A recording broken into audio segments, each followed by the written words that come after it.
In this video, I will explain you about structure of atom. Everything in this universe is made up of extremely tiny particles called atoms. From big skyscrapers to a very tiny thing, everything is made up of atoms. Now, in the previous classes, you must have studied that atom consists of electrons, protons and neutrons. Since these particles are present inside the atom, so they are called as subatomic particles. Now, once the subatomic particles were discovered, the next question was how these particles are arranged inside the atom. Now, after a lot of investigations, J.J. Thomson proposed the first model of atom. He said that atom is nothing but a positive sphere.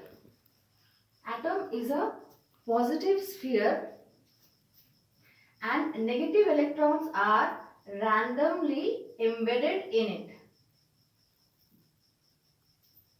Negative electrons are randomly embedded in it. His model was also called as plum pudding model, because just like in a pudding how the plum are scattered randomly here and there, similarly he said that in atom also negative electrons are randomly embedded in a positive sphere. But the total number of positive charge and the negative charge are same. That's why the atom is electrically neutral. This model was proposed before the discovery of neutrons. Now, once neutrons were discovered, then the question arises, then where these neutrons are lying. So, to answer these questions, Rutherford proposed another model of atom. He said that atom is consisting of a nucleus which is small in size and it is positively charged.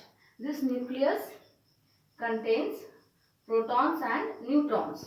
Protons and neutrons are present inside the nucleus, making the nucleus positively charged, and electrons are revolving around it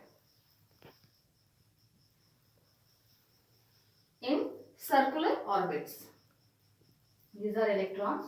Electrons are revolving around it in circular orbits, just like planets are revolving around the sun. Rutherford's model could not explain that why electrons are continuously moving in circular orbits without losing energy. So his model was discarded. Then came Niels Bohr. Niels Bohr proposed another model of atom. He said that he just modified the Rutherford's model of atom. He said that electrons are not moving in circular orbits, rather they are moving in elliptical orbits. Moreover, he said that the electrons as long as they are moving in one orbit or in one shell, they will not emit energy or gain energy. Okay, means each electrons as long as it is in its own shell, it will neither lose energy nor gain energy. Okay, these orbits he called as shells because energy is associated with each shell, and he numbered this shell as KLMN. Suppose the first shell is K, second shell is L, third shell is M, N, and so on. And he also said that a specified number of electrons can be present in a particular shell, and that is governed by a rule known as 2n square rule, where n is the number of shell. For the first shell, n is 1 for K shell. For K shell, n is 1. So, according to 2n square, it will be 2 into 1 square, that is 2. That means K shell can hold maximum of 2 electrons. It cannot hold beyond 2 electrons.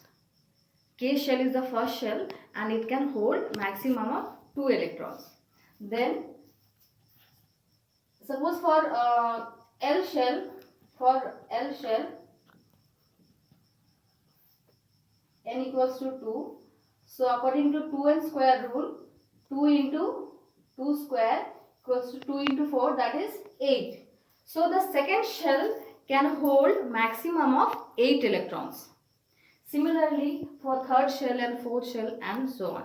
So this structure of atom we are following now, and which says that atom contains a nucleus which consists of protons and neutrons, which is so due to the presence of positively charged protons, nucleus is positively charged, and the electrons, the negatively charged electrons, are revolving around the nucleus in orbits, in elliptical orbits.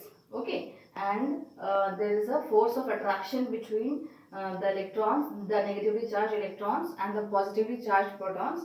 That's why it binds the atom. It is the reason for stability of atom, and the